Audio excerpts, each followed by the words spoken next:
SPAK në bashkëpunim me autoritetet italiane ka goditur një grup të rrezikshëm kriminal në trafikun e lëndëve narkotike me qendër në Durrës dhe veprimtari në disa shtete të botës. Në pranga janë vënë 42 persona, ndërsa gjithsej janë lëshuar 52 urdhër arreste, 29 prej të cilave për shtetas shqiptar.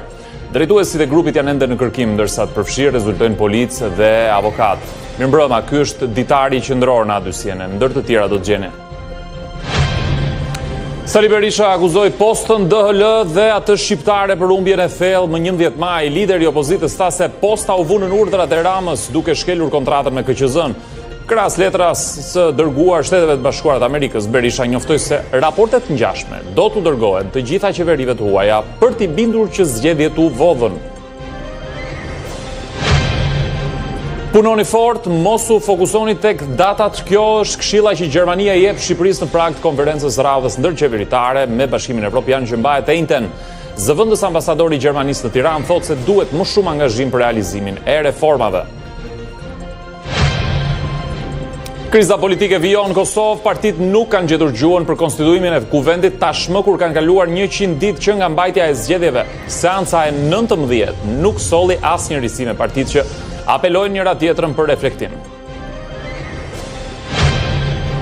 E gjithë bota është në alarm për situatën në Gaza, e cila po përballet me katastrofë humanitare. Mbi 2 milion banorët e rripit po vuajnë urinë, mijëra fëmijë rrezikojnë të vdesin pas bllokadës 11 javore të Izraelit. Papa Leoni ka përthirrje që të lejohet mbritja e ndihmave te nevojtarët.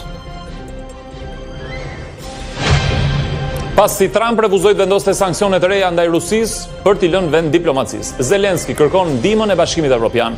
Agjencia e lajmeve Reuters raportoi se presidenti i Ukrainës do t'i kërkojë bllokut me 27 antar marrjen e masave të reja për izolimin e Moskës, përfshir konfiskime asetesh dhe sanksionimin e atyre që blejnë naftën ruse.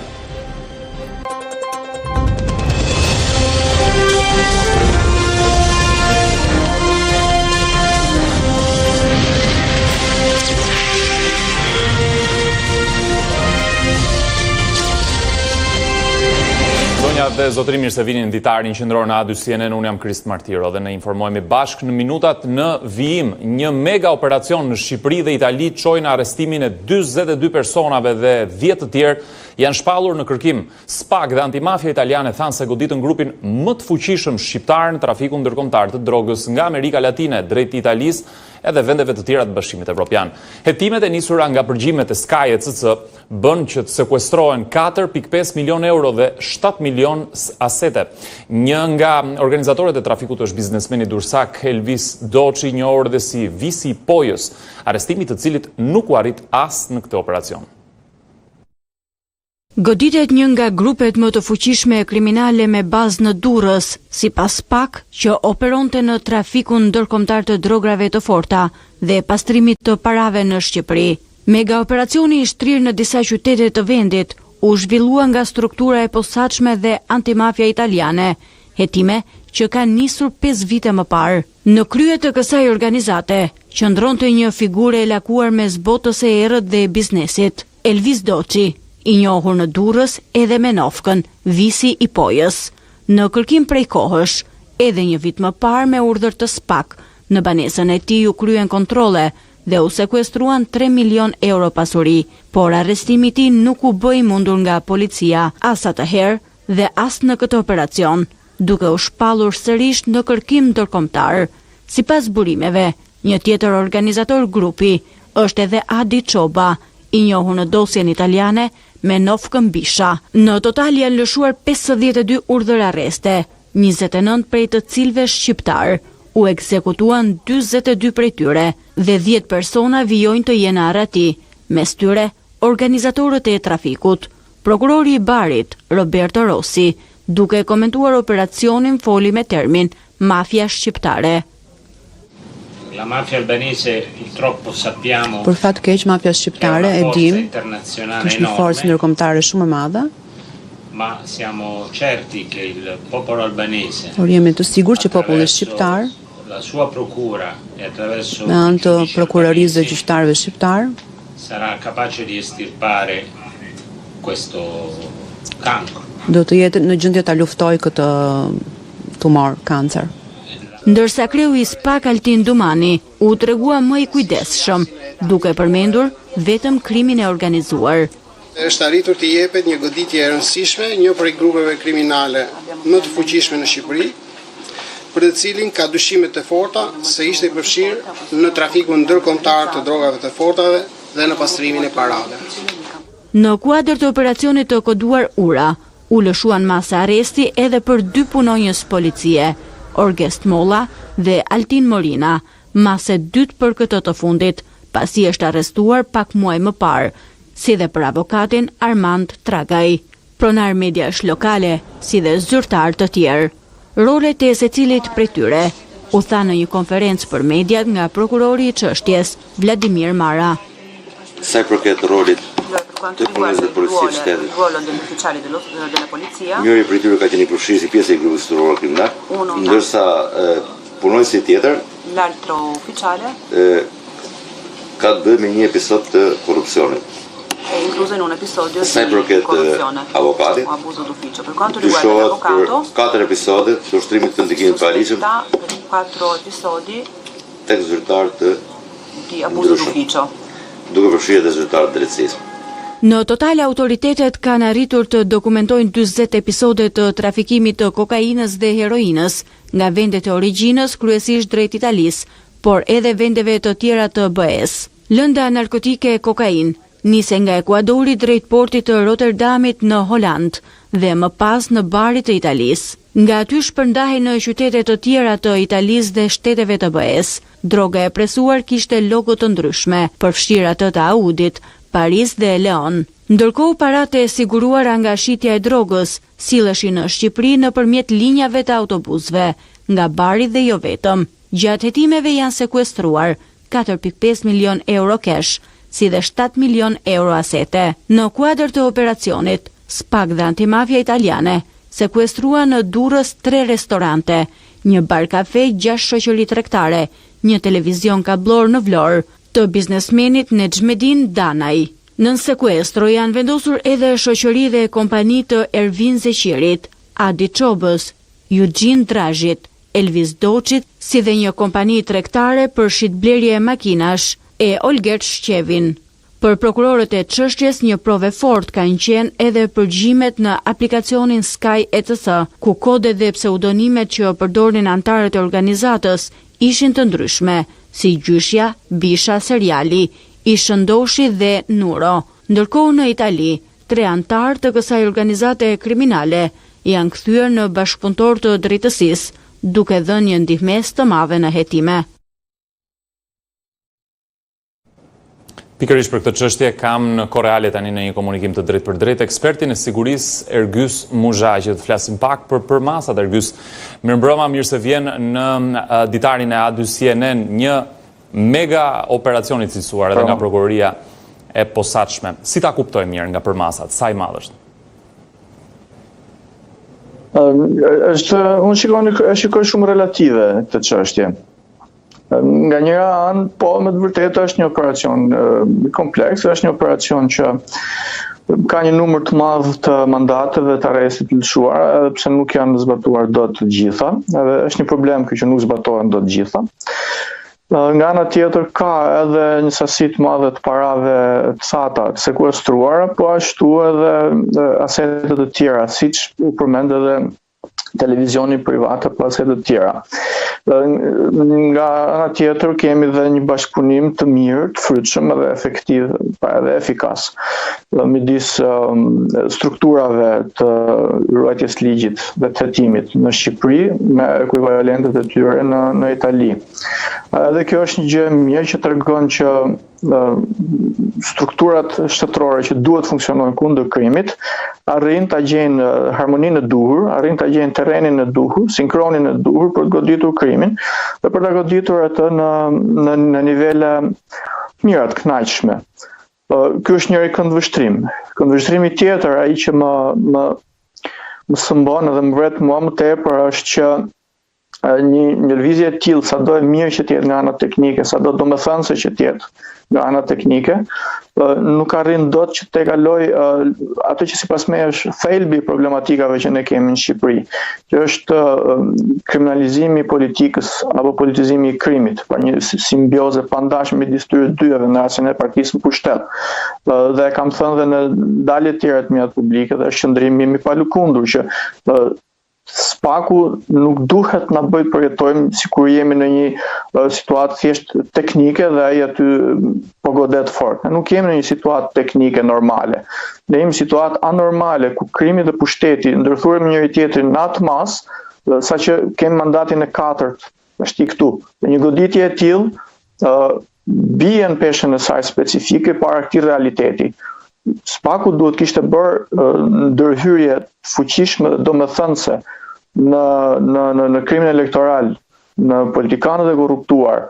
Nuk duhet kishte lejuar që të ndodhte masakra elektorale e 11 majit, e cila po duket tash po kalohet sikur është një normalitet. Mos gabojnë në intervistën që dhanë autoritetet sot paradit apo sot në drek, një nga gazetarët e bëri edhe këtë pyetje. Pse u bë pikërisht tani kjo goditje dhe pse nuk u bë para zgjedhjeve, dhe u dha një përgjigje sikur jemi brenda një normaliteti teknik, që kështu janë koordinimet, po janë datat dhe nuk ka asgjë. Cili është gjykimi yt, Ergys? Mendon se ka pasur edhe më herët sinjale dhe ndoshta mund të ndërhyej edhe më herët për këtë mega operacion? Atëherë ju përsëri po më pyesni konkretisht dhe specifikisht për këtë operacion. Ose unë po them që në një tablo më të gjerë, ne nuk jemi brenda këtij lloji normaliteti funksional në Shqipëri. Pra kemi qeveri të rregullt, kemi zgjedhje të rregullta, kemi politikë të rregullt, edhe pastaj na ka mbetur që të godasim krimin. Shiko, duke qenë se vjen vetëm 6 ditë nga zgjedhjet e 11 maj dhe gjithë secilit i lind ndoshta e drejta për të menduar dhe për ta bërë pyetjen që ka bërë edhe gazetari sot në konferencë. Po them. Pra edhe një herë, mënyra se si duhet, ajo që presim ne nga SPAK-u, se këtë po diskutoj, pra, është shpërfaqësia publike ndaj SPAK-ut. Nuk po diskutojmë efikasitetin teknik të SPAK-ut. Dhe e thash, nga ana teknike është pjesa e parë e këndvështrimit apo njëri lloj këndvështrimit që teknikisht SPAK-u tregon që arrin të funksionojë dhe arrin të godasi grupe kriminale të rëndësishme, arrin të godas edhe funksionarë të rëndësishëm, qofshin politikës apo sistemi drejtësisë apo policisë etj. Dhe kjo është një diçka që mua më pëlqen, sinqerisht. Por koncepti, bazë, themeli mbi bazën e cilit është ndërtuar SPAK-u, nuk është ky. Sepse nëse do ishte thjesht, le të themi një efikasitet i rritur nga ana teknike, nga ana e forcës goditëse të shtetit ndaj krimit, ne nuk kishim se ta ndërtonim fare SPAK-un, sepse u morën prokuror nga Prokuroria e Krimeve të Rënda dhe u bë SPAK-u, u morën agent hetimi, le të themi ndër më të mirët apo me kritere më të veçanta për zgjedhje, nga policia e shtetit apo nga oficerët e policisë gjyqësore dhe u bë Byroja Kombëtare e Hetimit. Do thënë, aty ishte materiali, aty janë ligjet dhe pse u ngritën këto struktura eliktare.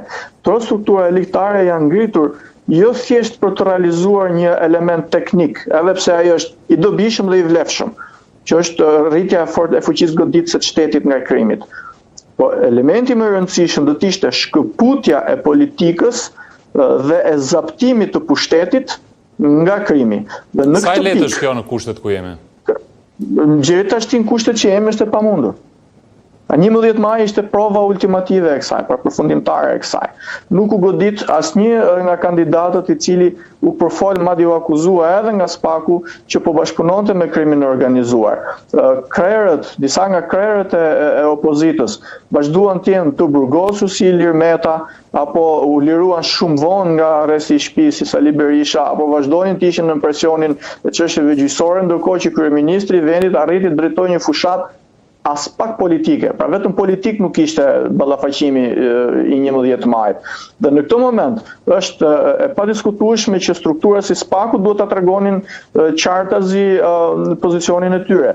ne nuk patëm një ballafaqim politik, pra nuk është u ballafaquan 2 programe dhe 2 stafe politike dhe fitoi njëri kundrejt tjetrit. Ne patëm qartazi një ballafaqim politik nga njëra anë me programe dhe me kandidat, që ishte opozita me gjithë partitë e vogla të mëdha s'ka rëndësi, dhe nga ana tjetër patëm një lukuni e një partie politike me patronazhista dhe me struktura politike që u vun funksion të krimit për të mbledhur vota për pushtetin pas një lloj ngjyrimi politik në shumicën vendosëse të tyre. Se padyshim që ka edhe njerëz që votojnë të orientuar politikisht, nuk po themi këtë.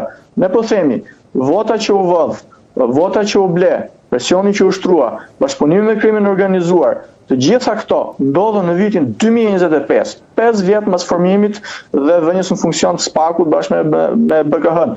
Atëherë çfarë ndodhi?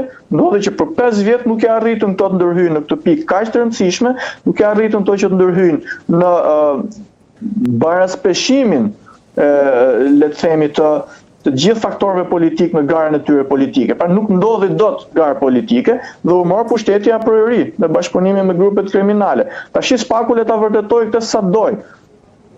Mandatet u morën, ai tjetri vazhdojnë i qetë, pra domethënë nuk u arrit që të krijohet. Pra ndërhyrja sipas teje duhet ishte absolutisht përpara zgjedhjeve. Absolutisht, sepse kam thënë këtë. Le kam thënë edhe do shikoni çuditëra kur dalin votat individuale dhe ju gjithë mediat edhe gjithë publiku që na ndjek e që ju ndjek e pa këtë.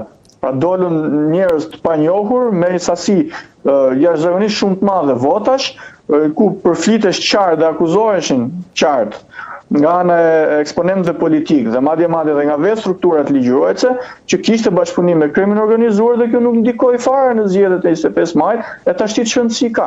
Edhe nëse ndonjë prej këtyre kandidatëve do vihet para përgjegjësisë nga ana e SPAK-ut edhe pjesës tjetër të strukturës së drejtësisë, mandatet u morën.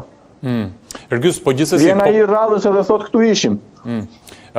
Po për vendin në tërësi, çfarë tregon kapja e një sasie kaq të madhe, droge, parash, grupi kriminal që gjithsesi kokat i ka ende në arati? Ja ku e tham. Shumë bukur, një vërejtje shumë e bukur. Gjithsesi kokat janë ende në arati. Dhe kemi tjera grupe kriminale shumë të rëndësishme, të cilat janë goditur, janë listuar nga ana e SPAK-ut, janë nxjerrë mandatet e arrestit edhe përsëri kokat vazhdojnë të jenë të arati, ndërkohë që gjithë opinioni publik e di që mbështesin Partinë Socialiste dhe mbështetin një pjesë kandidatëve të saj në fushatën e tyre 2025-s. Gjithë e din. Vetëm se nuk pritet që ta vërtetojnë partitë politike, pritet që ta vërtetojë Partia Demokratike me aleatët e saj, të cilët nuk janë pozitat e pushtetit, nuk janë pozitat e një trupe hetimore. Dhe kjo është shumë e rëndësishme, domethënë që ta kuptojmë këtë thelb shumë e rëndësishëm. Tjetër aspekt, të kapen 3 milion cash, pra para të thata, euro. Kur ne dim që vetëm 2016, vetëm nga trafiku i kanabis sativës, pra i hashashit, Guardia di Finanza thoshte që janë bërë mbi 6 miliardë euro transaksione. Pa vlerë, mallit kombinuar të tregtuar. Kjo do të thotë, ne kemi miliarda dhe miliarda dhe miliarda dhe nuk presim më që SPAK-u qoftë apo kushdo tjetër qoftë thotë që ja ka që kemi në mundësi dhe thjesht ne po japim shenja që po luftojmë. Sepse 3 milion euro të sekuestruara, me gjitha asetet e tjera, le të jenë 30 milion, le të jenë 300 milion, para miliardave të eurove që qarkullojnë nga parat e drogës, nga tendrat korruptiv, nga zaptimi as pak politik i pushtetit, atëherë ne po tregojmë që si shoqëri jemi një deficit shumë të madh para krimit, pra jemi në një pozitë që nuk po arrim dot ta luftojmë. Ju për shembull raste të tjera, ish ministra që sot dalin edhe janë të lirë, politikanë të rëndësishëm që nuk kapen sepse kanë një kja shtetit lemëruar nga struktura që i përvoj ata. Janë të lidhur me kokat e krimit, po thonë? Nuk po them unë. Ky është fakt tashmë i ditur, por nuk mund pretendohet që ju si gazetar, po unë në pozitën e një politikani, apo qoftë edhe një ekspert në sigurisë, të marrë qëndrim ligjor ndaj saj nuk mundet. Absolutisht e kuptoj. Çfarë veçorie ka mafia? Veçoria e mafias është që fuqizohet aty ku ka vakum të autoritetit shtetëror, shoqërohet me abuzime të mëdha financiare dhe pushtetit politik dhe shoqërohet me heshtje të masave popullore, nuk bashkëpunojnë autoritetet, nuk flasin, kanë frikë. Ja urdhëro ku jemi sot. Duhet të pyesë për diçka të fundit, Ergjys. Në fakt, deklaratat e prokurorit, edhe prokurorit italian, po edhe të zotit Dumani, kur thot që kemi goditur një nga grupet më të forta të mafias, si duhet t'i lexojmë pra? Ka diçka që ne duhet të shqetësohemi, të lexojmë mes rreshtave në këto fjalë? Shqetësimin ju a thash. Nuk mund përjesim ne si shoqëri dhe nuk mund të jemi të kënaqur që po trajtohet çështja sikur kemi proces teknik të luftimit të krimit. Krimi në Shqipëri nuk është një realitet teknik, nuk është një teknikalitet. Është vendosur në kapjen dhe drejtimin e shtetit si një realitet strategjik. Ja thash edhe një herë, masakra zgjidhore 11 majit, e cila do duhet vërtetohet tashmë, po çon si ka. Tregoj që nga njëra anë ballafaqoheshin forca politike me kandidat politik dhe me program politik, dhe nga ana tjetër një mega strukturë kriminale e kamufluar në emrin e një partie politike. Kjo është shqetësimi më i madh që kemi në luftimin kundër krimit, bashkë me problemet e tjera sociale që është, e kam thënë edhe këtë, po je rastin ta përsëris në bisedën tonë, është problemet që kemi me brezin e ri, mënyra se si po arsimohen, mënyra se si po edukohen dhe mënyra se si ekspozohen ato ndaj krimit sot, është urgjencë kombëtare, urgjencë shtetërore se si duhet i trajtojmë, sepse brezi i fëmijëve të mi, që janë midis moshës 20 edhe 5-6 vjeçare që i kam fëmijët, do të jetojnë, rrezikojnë, qartësi të jetojnë në një realitet akoma dhe më kriminal nga i sotshmi. E kuptoj, dhe në fakt ke prekur një temë që thjesht po ta tërheqim edhe pak, ndoshta mund të qëndrojmë gjatë edhe jo, nuk do qëndrojmë gjatë dhe nuk do të tërheqim, janë bashk. Pa në momentin që mënyra se si drejtohet shteti nuk është e inkorporuar në programe, struktura dhe individ politike, përderisa kemi rënë dakord që do drejtohemi dhe do formojmë shtet me parimet e demokracisë, por drejtohen, funksionojnë dhe strukturohen në formën e le të themi aferave kriminale, e bashkëpunimit me krimin organizuar, dhe jo vetëm, në këtë moment ne edhe problemin e të rive nuk e adresojmë dot, edhe problemin e goditjes teknike të krimit nuk mund ta marrim sikur kemi bërë maksimumin, absolutisht jo, sepse duhet strategjikisht ta luftojmë të krim. E di që nuk ndodh me një herë, por struktura më elitare e goditjes krimit që është SPAK-u, në 5 vitet funksionalitetit saj, në qoftë se sillet sikur thjesht po bën një rutinë teknike dhe është e suksesshme në këtë pikë, dhe po ta shohësh teknikisht.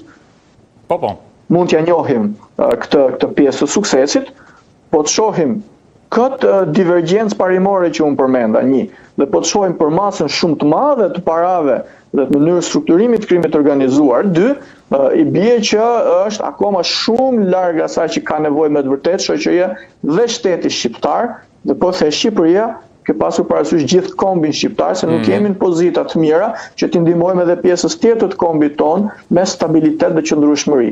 Jemi fatkeqësisht në pozitat e një narkoshteti që duket sikur po lufton me elemente teknike.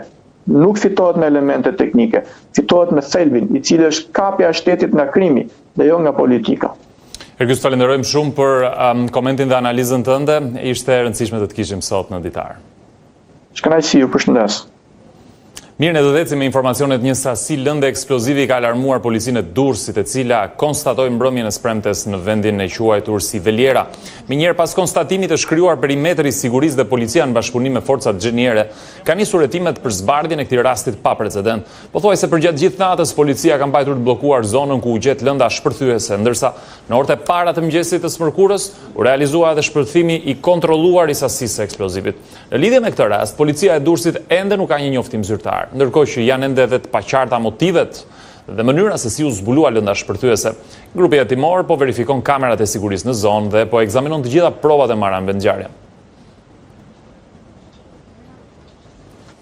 Ilir Beqia, ish ministri shëndetësisë i akuzuar si antar i një grupi kriminal në dosjen sterilizimi, i kërkoi gjykatës posaçme ta pushojë çështjen ndaj tij.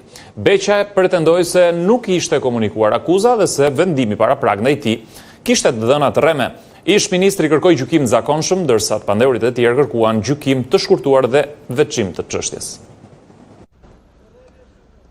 Ish ministri i shëndetësisë Ilir Beqaj i kërkoi gjykatës së posaçme të pushojë çështjen penale ndaj tij në dosjen sterilizimi. Në seancën e parë të gjykimit në themel, ish ministri pretendoi se në rastin e tij, gjykata ndodhet para gjës së gjykuar. Sipas Beqajt, kontrata është hetuar nga Prokuroria e Tiranës pas nënshkrimit të saj, hetim që është pushuar pasi nuk u gjetën elementë të veprës penale.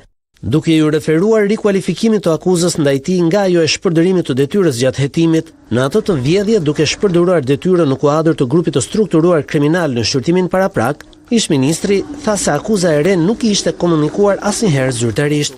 Prokuroria nuk e ka bërë saktësimin, tha Beqaj, nuk e ka bërë as në seancën e dhjetorit, as në atë të 23 janarit. Nuk ka të shkruar gjë në vendim. Gjykimi im nuk është në kompetencën e kësaj gjykate pasi nuk ka akuzë, unë nuk kam akuzë, nuk më është komunikuar. Ish ministri ngriti dyshime se në vendimin paraprak ndaj tij kishte të dhëna të rreme dhe se në 15 raste citohej dispozita e armëmbajtjes pa leje që nuk kishte asnjë lidhje me të. Përmes avokatit Ermal Yzeiraj, Beqaj kërkoi që çështja ndaj tij të mos veçohej dhe të zgjidhej përmes një gjykimi të zakonshëm.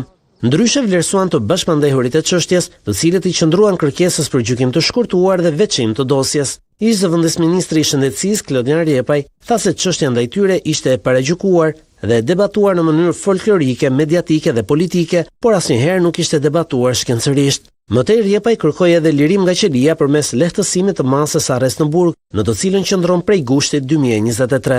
Seanca e radhës ndaj 9 të pandehurve të dosjes sterilizimi u caktua më 28 maj.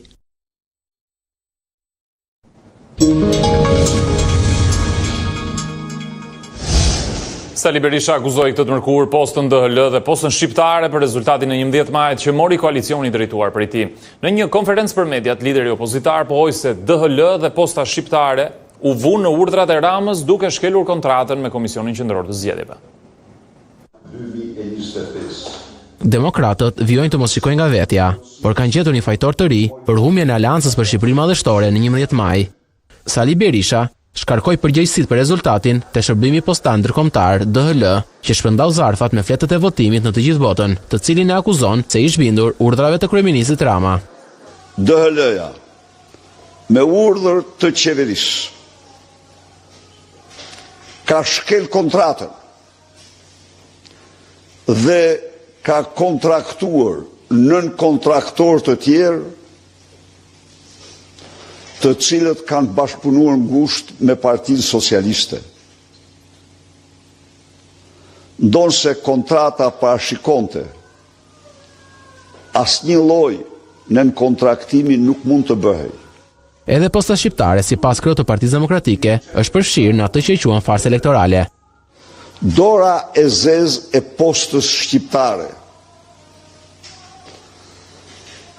është një nga faktorët e tjerë që ushtri mbi votën e diasporës. Berisha u pyet edhe për operacionin ndërkombëtar të SPAK dhe antimafes italiane. Merita i dha vetëm autoriteteve të huaja dhe jo institucionit të drejtuar nga Altin Dumani. Unë përshtes antimafjen italiane, antimafjen, se SPAK-u aty ishte. Temi atë që është, SPAK-u ka muaj vite që e sodit. S'bën asgjë. S'bën asgjë. Nuk u tha se sa u arrestuan dhe nuk u tha asnjë generalitet, po them unë ty, se kësë moment kryesor u njoftuan dhe ikën. U njoftuan. Sa i përket materialit të dërguar në SBA, ku paraqiten denoncimet e Partisë Demokratike për zgjedhjet, lideri opozitar pohoi se është një raport paraprak dhe shtoi se letrat e ngjashme do të dorëzohen në të gjitha qeveritë e huaja, për të bindur që zgjedhjet e 11 majit nuk kishin të lira. Dashamir Shej nuk do t'jetë më në kryet koalicionit djathtas për zhvillim. Në një konferencë për mediat, Shej pranoi humbjen në zgjedhje duke marrë përsipër përgjegjësinë, por pohoi se do të vazhdojë ta drejtojë partinë. Teksa fton të rinjt për të marrë stafetën bashkë me Nkeleta Libeajn, deklarojnë se do të jenë në politikë për të qenë zë opozitar. Duhet ta pranojmë që Edi Rama qëndron në pushtet dhe arriti këtë rezultat edhe për fajt gabimeve të opozitës. Dashamir Shehi pranon humbjen, duke marrë përsipër dhe përgjegjësinë për rezultatin në zgjedhjet e 11 majit. Ndaj ka vendosur të largohej nga drejtimi i koalicionit Djathtas për Zhvillim, por do të vijojë të qëndrojë në krye të partisë së themeluar prej tij. Përgjegjësia bie kryesisht mbi leadershipin e partive opozitare, duke filluar nga koalicioni Ne Djathtas për Zhvillim. Dhe me thënë, kjo është një përgjegjësi që e mbaj unë personalisht, si me thënë, sharrin e humbjes, edhe për këtë motiv, si me thënë, largohem nga drejtimi i koalicionit. Atje për t'i hap rrugë, njerëzve më të ri se sa unë, ndoshta edhe më energjik. Përgjegjësi për humbjen ndjen dhe Enkele Deli Beaj, që ju bashkua koalicionit me partinë e krijuar pak muaj para zgjedhjeve. Edhe ai pohon gjithashtu se do të ketë një reflektim, por shton se betejën për parimet dhe programin e prezantuar në fushat do ta vijojë. Ai rezultat mund të jetë ashtu siç është, por nuk është turp. Po doni e kam zgjedhur edhe vet atë rezultat. E kam zgjedhur edhe vet këtu e 2-3 vite më parë kur i kisha mundësinë diku tjetër që të zgjidhja një tjetër trajektore, një tjetër sjellje, një tjetër rrugë, pa fytyrë në fakt, për të pasur sot një karrige. Politikisht, ju është një lloj fundi, por ava në aktivizimin publik, besoj nëse do më ftoni, edhe mund t'jap në një opinion. Nga këto zgjedhje shohin edhe element pozitiv, hyrjen në kuvend të forcave të reja politike, ku sërish ushtrin dorën e bashkëpunimit për të qenë në një front të përbashkët përballë mazhorancës socialiste. Punoni fort, mos u fokusoni te datat. Kjo është këshilla që Gjermania jep Shqipërisë në prag të konferencës radhës ndërqeveritare me Bashkimin Evropian që mbahet të njëjtën. Zëvendës ambasadori i Gjermanisë në Tiranë thotë se duhet më shumë angazhim për realizimin e reformave. Pas pak do të ndiqni kriza politike vijon në Kosovë, partitë nuk kanë gjetur gjuhën për konstituimin e kuvendit tashmë kur kanë kaluar 100 ditë që nga mbajtja e zgjedhjeve. Seanca e 19 nuk solli asnjë risi, me partitë që apelojnë njëra tjetrën për reflektim.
Jemi drejt për drejt në ditarin e qendror të A2-sien, zonja dhe zotërin, pas Francës dhe Gjermanisë mbështetet ëndra evropiane e qeverisë shqiptare për t'u antarësuar në Union deri në vitin 2030. Por, në vend të datës, Berlini kërkon nga Tirana zyrtare që të përqendrohet më shumë te reformat. Shqipëria është në miljet e fundit në rrugën drejt antarësimit në Bashkimin Evropian. Pas Francës, edhe Gjermania mbështet ëndrrën europiane të qeverisë shqiptare për t'u antarësuar në Union deri në vitin 2030. Por para se të trokas në dyert e Bashkimit Evropian, duhet të jetë gati, këshillon Gjermania. Për një po në vend të një joje, vendi duhet të punojë më fort. Në Shqipëri synimi ambicioz është antarësimi në BE deri në vitin 2030 dhe mund të them që Gjermania mirëpret këtë ambicie. Jemi shumë të kënaqur për këtë, por megjithatë besojmë se është më e rëndësishme të fokusohemi në reformat konkrete, në përparim real, në procesin e përafrimit dhe forcimin e institucioneve, sesa në data. Mundësitë e kushtëzuara nga sfidat në rrugën e vështirë të antarësimit në Union u vunë sërish në pa edhe nga zyrtari i lartë gjerman në Tiranë. Prandaj fokusi i procesit të Berlinit të integrimi rajonal është një plotësues i rëndësishëm ndaj procesit të zgjerimit të BE-s dhe është plotësisht i justifikuar. Dhe besoj se kjo theksohet qartë edhe nga fakti që integrimi rajonal është një komponent thelbësor i planit të rritjes në shtyllën e dytë, komponenti i integrimit rajonal. Me rrugën ende të gjatë para drejt antarësimit, theksi vjet veçanërisht tek individi si kapitali më i çmuar i Shqipërisë dhe bashkëpunimi rajonal. Rekomandojmë që bashkëpunimi rajonal të theksojë bashkëpunimin ndërkufitar, veçanërisht për zonat pranë kufive. Duhet të krijojë më shumë sinergji me planet e rritjes. Këto plane janë kombëtare, por kanë shumë veprime, sidomos në klastrin 2, që mund të shërbejnë edhe për bashkëpunim rajonal. Në takimin e organizuar nga Instituti për Bashkëpunim dhe Zhvillim SIDEGIZ, ku diskutua rreth marrëveshjeve në kuadër të ceftas që synojnë lëvizjen e lirë të njerëzve brenda rajonit, zyrtar vendase të huaj konfirmuan se zbatimi i tyre në vendet e Ballkanit Perëndimor vazhdon të jetë një sfidë.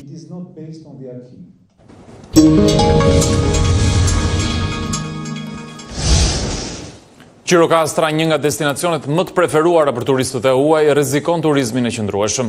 Alarmi vjen nga kreu i shoqatës së hotelerisë në Gjirokastër, Gentian Bineri, i cili thotë se informaliteti në masë dhe mungesa e sinjalistikës edhe informacionit rrezikon t'i bëjë turistët të jenë të pakënaqur.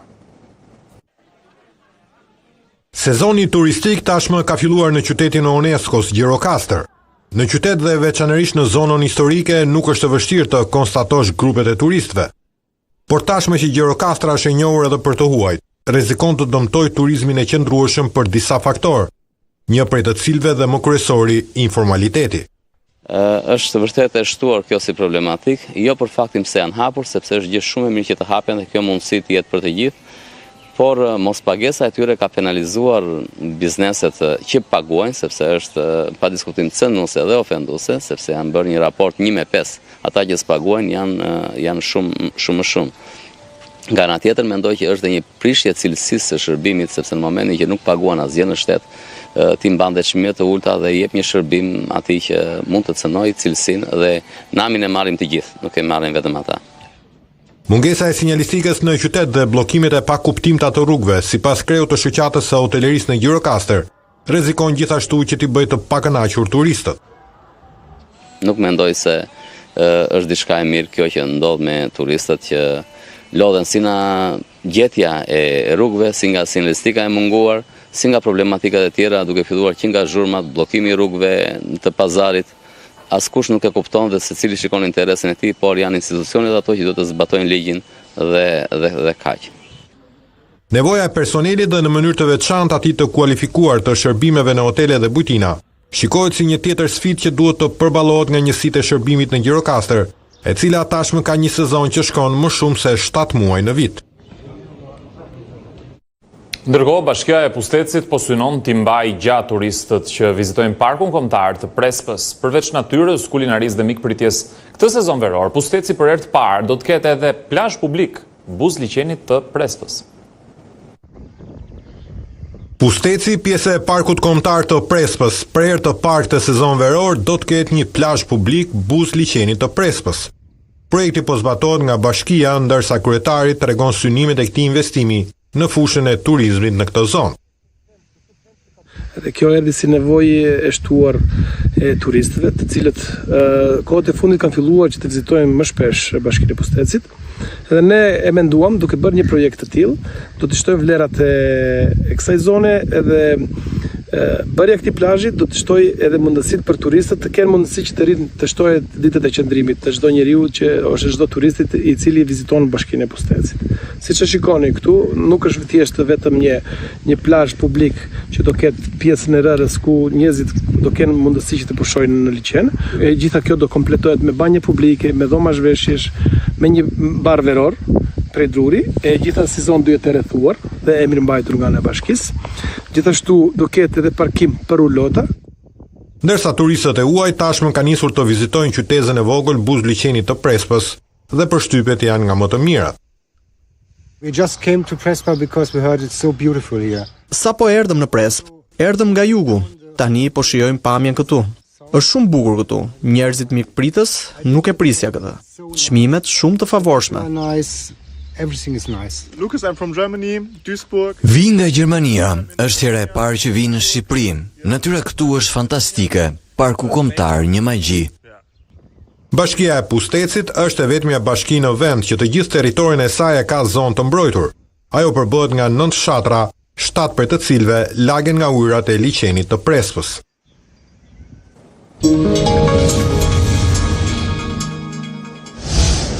Ndalemi dhe në rajon, kriza politike vijon në Kosovë. Partitë ende nuk kanë gjetur gjuhën e konstituimit kuvendit tashmë kur kanë kaluar 100 ditë që nga mbajtja e zgjedhjeve. Seanca e 19 nuk solli asnjë risi me partitë që apelojnë njëra tjetrën për reflektim. Telenovela me mos konstituimin e kuvendit të Kosovës ka vijuar edhe të mërkurën, kur deputetët u mblodhën për të 19 herë për të prodhuar të njëjtin rezultat. Sërish u tentua të ngrihet komisioni për votim të fshehtë dhe partitë e tjera përpos lëvizjes vetvendosje refuzuan të bëhen pjesë dhe ta votojnë të njëjtin. E kemi të paqartë se cila është kërkesa e opozitës në këtë situatë.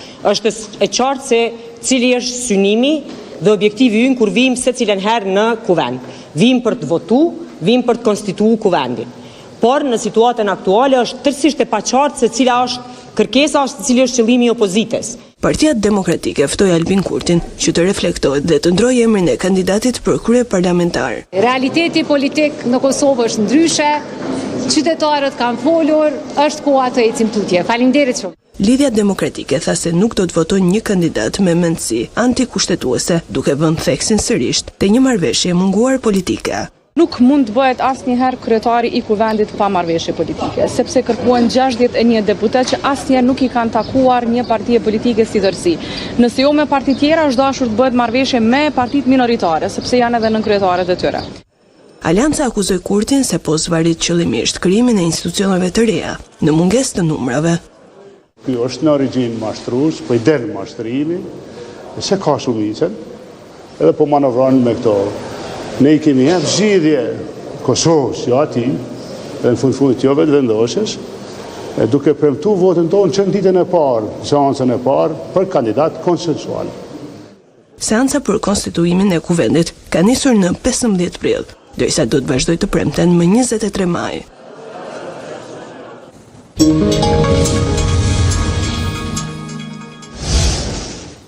E gjithë bota është në alarm për situatën në Gaza, e cila po përballet me katastrofë humanitare. Mbi 2 milion banorët e rripit atje po vuajnë urinë, me mijëra fëmijë rrezikojnë të vdesin pas bllokadës 11 javore të Izraelit.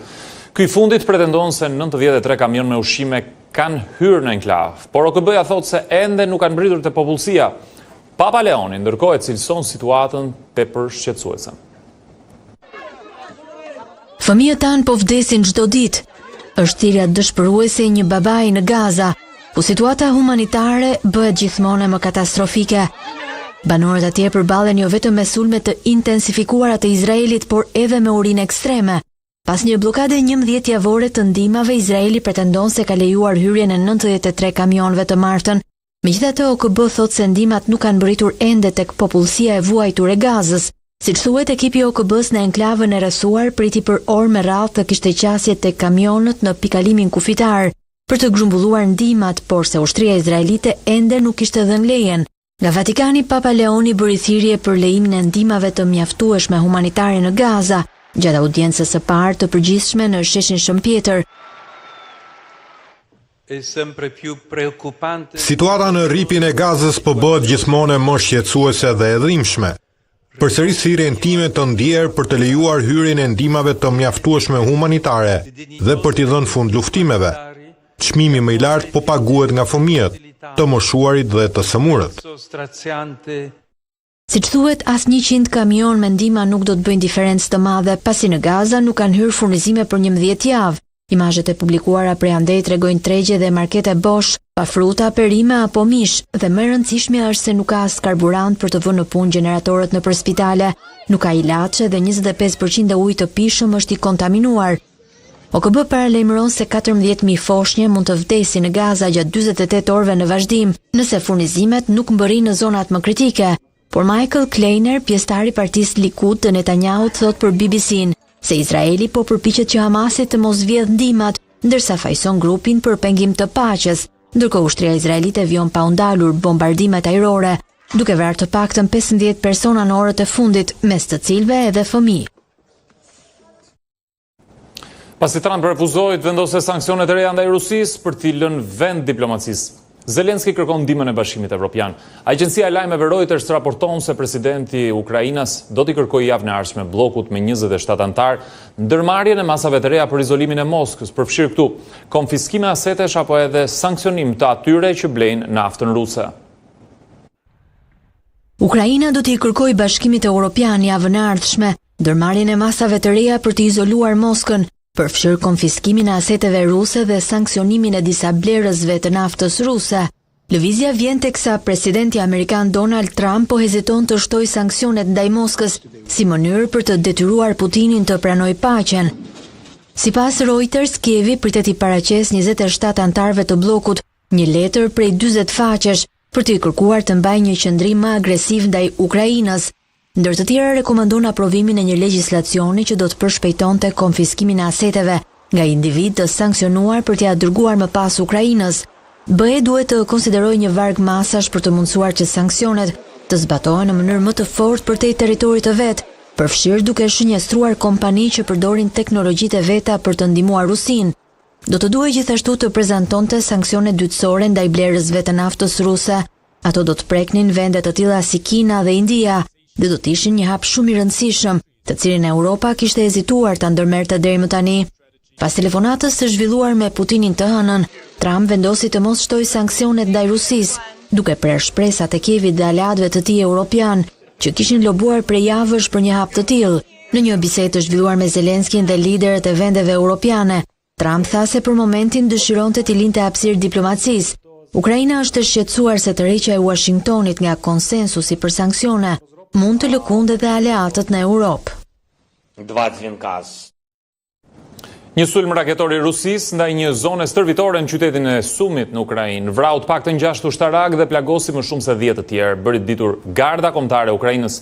Ministria e Mbrojtjes në Rusi publikoi më herët një video që tregonte sulmin me raketa Iskander ndaj një kampi trajnimi. Sipas agjencisë lajmeve ruse TASS, të paktën 17 vet janë vrarë. Rajoni i Sumit është bërë shpesh shënjestër e bombardimeve ruse dhe Ukraina nisi ofensivën madhore në rajonin rus të Kursk, pikërisht prej andej. Ndërkohë, në një zhvillim tjetër, Kremlini tha se presidenti rus Vladimir Putin kishte vizituar zyrtarët në Kursk një ditë më herët në të parëndales në rajon që kur forca ukrainase u dëbuan prej andej. Ai u takua me vullnetar dhe guvernatorin lokal duke vizituar edhe një impiant të energjisë bërthamore.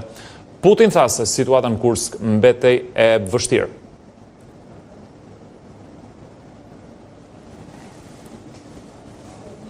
Qeveria kanadeze thot se është në bisedime me Shtetet e Bashkuara për t'u bashkuar sistemit të mbrojtjes raketore Kupola e Artë, e propozuar nga Trumpi me synimin për të parandaluar kërcënimet ajrore të gjeneratës re. Zyra e kryeministrit Mark Carney tha se ka diskutime aktive mes Kanadas dhe Shteteve të Bashkuara për sa i përket sigurisë, përfshirë programet ekzistuese ashtu edhe ato të reja si Kupola e Artë. Presidenti amerikan Trump e prezantoi planin për një sistem të rimbrojtës raketor më herët gjatë martës, duke njoftuar një shumë fillestare prej 25 miliard dollarësh për ndërtimin e tij. Ai shtoi se Kanadaja kishte shprehur interesin për t'u bashkuar dhe ka dyshime nga ekspertë, ndërkohë se lidhur me mënyrën se si Shtetet e Bashkuara do ta ndërtojnë sistemin gjithëpërfshirës, është e paqartë si Kanadaja do të marrë pjesë apo sa do të paguajë për të. Hapja e Kanadas për t'u bashkuar sistemit të Kupolës së Artë vjen teksa dy vendet vijojnë negociatat për tregtinë dhe sigurinë mes kërcënimeve të Trumpit për tarifa më të larta. Edhe ky ishte zhvillimi i fundit. Faleminderit për vëmendjen tuaj zonja dhe zotërin. Bashkë të takohemi në hapësira të tjera.